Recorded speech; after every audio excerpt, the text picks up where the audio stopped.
मदरसे के अंदर कोई पढ़ाई नहीं हो सकती।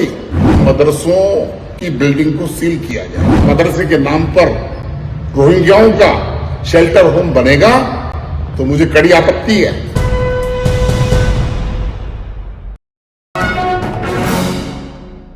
जिस तरह से भारतीय जनता पार्टी के जरिए लगातार मदरसों को निशाना बनाया जा रहा है, एक मामला दिल्ली के करोल बाग से आया है, जो बहुत ही पॉश इलाका कहलाता है। दिल्ली का मार्केट इलाका है और बहुत महंगी प्रॉपर्टी है। यहाँ पर बीजेपी के एक नेता चंदोलिया ने एक वीडियो जारी कर दिल्ली पुलिस और होम मिनिस्ट्री को ललकारा है और यह कहा है कि अगर 24 घंटे के अंदर इस मदरसे को बंद नहीं किया गया तो वो फिर क्या करेगा, इसके लिए दिल्ली पुलिस जिम्मेदार होगी। और तरह तरह के आरोप मदरसे के ऊपर लगाए हैं कि यहां पर रोहिंग्या पलते हैं।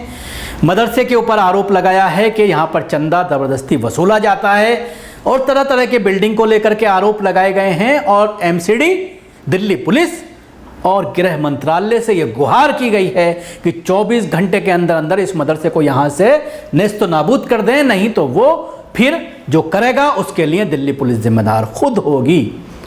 इस पूरे मामले को लेकर हमारे संवाददाता साहिल नकवी एक एक्सक्लूसिव रिपोर्ट लेकर के आपके सामने हाजिर हुए हैं। इस पूरे मामले में मदरसा संचालकों से भी बात हुई है और उसके अलावा वो वीडियो भी आपने देखा होगा, किस तरह से इस पूरे मामले को लेकर क्या सोचते हैं वो लोग जो आसपास रहते हैं, मदरसे के जिम्मेदारान। इसको लेकर देखिए साहिल नकवी की ये एक्सक्लूसिव रिपोर्ट।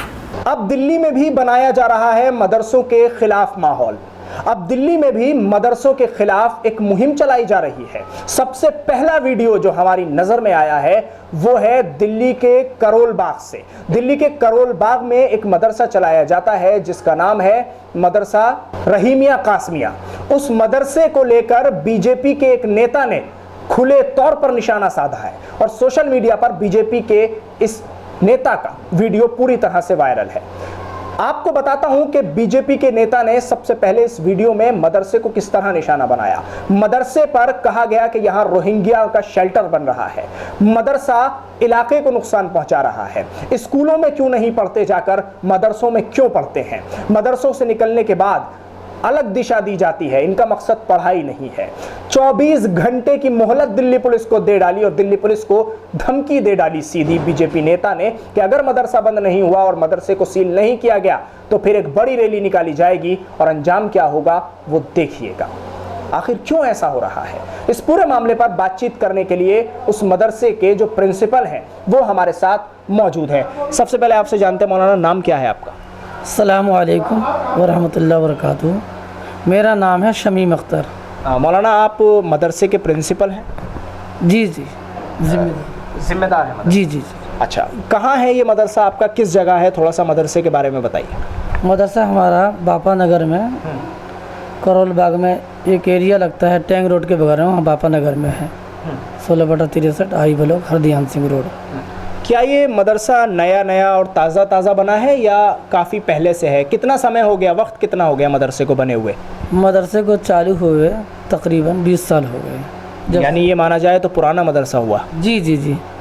और माशाअल्लाह बच्चे भी काफ़ी सारे पढ़ते हैं। मौलाना साहब, एक वीडियो आया है हमारे सामने जिसका भी हमने शुरू में जिक्र भी किया है। उस वीडियो में बीजेपी के एक नेता ने बाकायदा आपके इस मदरसे पर निशाना साधा है और कहा है कि मदरसे में रोहिंग्या पनप रहे हैं, मदरसे पढ़ाई नहीं कराते, अलग दिशा में ले जाते हैं बच्चों को, इनका मकसद पढ़ाना नहीं होता है। उसके अलावा ये भी कहा है उन्होंने कि 24 घंटे में मदरसे की बिल्डिंग को सील किया जाए, अगर नहीं सील किया गया तो हम फिर एक ऐसा कदम उठाएंगे, रैलियाँ निकालेंगे। ये तमाम चीज़ें हुई हैं, इस पर आपका क्या कहना है? देखो जनाब, हम भी लोगों से सुने हैं, नज़रों से गुज़रा भी है, लेकिन हम उनकी तरफ तवज्जो नहीं रखे हैं। ये तो शुरू से चला हुआ आ रहा है। हमारा मामला तो कानून के साथ वाबस्ता है और दिल्ली पुलिस में मुझे पूरा भरोसा है और इलाके वालों में पूरा भरोसा है। हम बहुत खुशहाली के साथ, बहुत आराम से, इज़्ज़त आफ़ियत के साथ मदरसे चला रहे हैं, बहुत आराम में हैं। हमें किसी की ज़रूरत नहीं है, हमें तो सिर्फ दिल्ली पुलिस से पूरा भरोसा है कानून पे पूरा भरोसा है। लेकिन बीजेपी के नेता ने जिस तरह से धमकियां दी हैं, आप उसके बाद इतने एतमाद में हैं और इतने भरोसे में हैं दिल्ली पुलिस के। उन्होंने तो दिल्ली पुलिस को भी धमकी दे डाली है कि अगर 24 घंटे में मदरसे की बिल्डिंग को सील नहीं किया गया तो हम एक बड़ी रैली निकालेंगे और हंगामा करेंगे। फिर भी आपको इतना भरोसा? ये तो शुरू से चला हुआ आ रहा है, उसकी तरफ हमें जाना नहीं है, हमें तो अपने काम से मतलब है। और हमारे जो उस्ताद हैं माशाल्लाह वो पढ़ा रहे हैं, हमें पक्का भरोसा है, बहुत इत्मीनान बख्श हैं।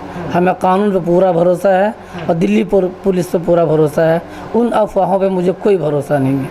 अच्छा, जो एक बात ये कही गई है कि वहाँ रोहिंग्या पनप रहे हैं, वहाँ रोहिंग्याओं का शेल्टर बनाया जा रहा है, यानी पनाहगाह रोहिंग्याओं की बन रहा है वो मदरसा, इलाके को उससे नुकसान पहुंच रहा है। इन लोगों का मकसद पढ़ाई करना नहीं होता, अगर पढ़ाई करना होता है तो गवर्नमेंट के स्कूल हैं उनमें क्यों नहीं पढ़ाते, मदरसे क्यों बना रखे हैं? यानी कुल मिलाकर मदरसे के लिए ये सब कहा गया है। इस पर क्या कहेंगे आप?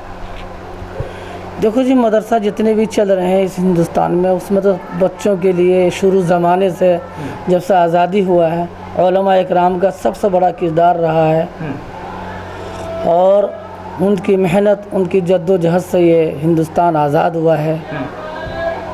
हम भी हिंदुस्तान के लिए हर वक्त हमा वतन अपनी जान देने के लिए जैसा भी वक्त आएगा हम तो तैयार हैं। ये हमारा हिंदुस्तान है, हम इंशाअल्लाह यहाँ की मिट्टी से पैदा हुए हैं और यहीं की मिट्टी में हम दफन होंगे। एक चीज़ ये भी मुझे आखिरी में बताइए आप, कि जो मैं आपसे बार बार पूछ रहा हूँ कि ये कहा जा रहा है कि इलाके के जो लोग हैं वो परेशानी में हैं मदरसे से, और मदरसे को इलाके के लोगों के लिए ख़तरा बताया जा रहा है। नहीं, वहाँ के जितने गली वाले हैं वो बेचारे बहुत अच्छे हैं, चाहे वो अपने मुसलमान हो या गैर हो, बड़ी मोहब्बत से पेश आते हैं। कोई खौफ नहीं है? कोई खौफ नहीं, कोई डर नहीं, बहुत सुकून में है। ठीक, चलिए, शुक्रिया हमसे बातचीत करने के लिए। तो ये मौलाना साहब हैं जो कि उस मदरसे के प्रिंसिपल हैं कि जिस मदरसे को लेकर बीजेपी नेता ने ये बयान दिया है। इन्होंने साफ तौर पर कहा है और ये कह रहे हैं कि हमें दिल्ली पुलिस पर भरोसा है, हमें कानून पर भरोसा है, हमें एमसीडी पर भरोसा है और हमें दिल्ली पुलिस के तमाम आला अधिकारियों पर भरोसा है कि इस तरह के बयान तो ज़रूर सामने आएंगे, लेकिन अगर कोई भी मदरसे के ख़िलाफ़ बीजेपी नेता हो या उसके अलावा कोई और हो, अगर वो खड़ा होता है और मदरसे के ख़िलाफ़ कोई एक्शन लेता है या अमल करता है या रैली निकालता है तो पुलिस उससे खुद निपटेगी, ऐसा इनको पूरा भरोसा है।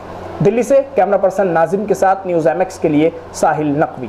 मदरसे के अंदर कोई पढ़ाई नहीं हो सकती, मदरसे के अंदर तो उनके अंदर जहर पैदा किया जाएगा, इसलिए मदरसे खोले जाते हैं। मैंने आज दिल्ली के एलजी साहब को पत्र लिखा है और मैंने कहा है कि इन मकानों में जहां मदरसे हैं उन मदरसों की बिल्डिंग को सील किया जाए। ये भारत के नागरिक हैं तो अच्छे तरीके से रहें, इनका भी देश है, लेकिन अगर ये इस प्रकार से यहां पर मदरसे के नाम पर रोहिंग्याओं का शेल्टर होम बनेगा तो मुझे कड़ी आपत्ति है।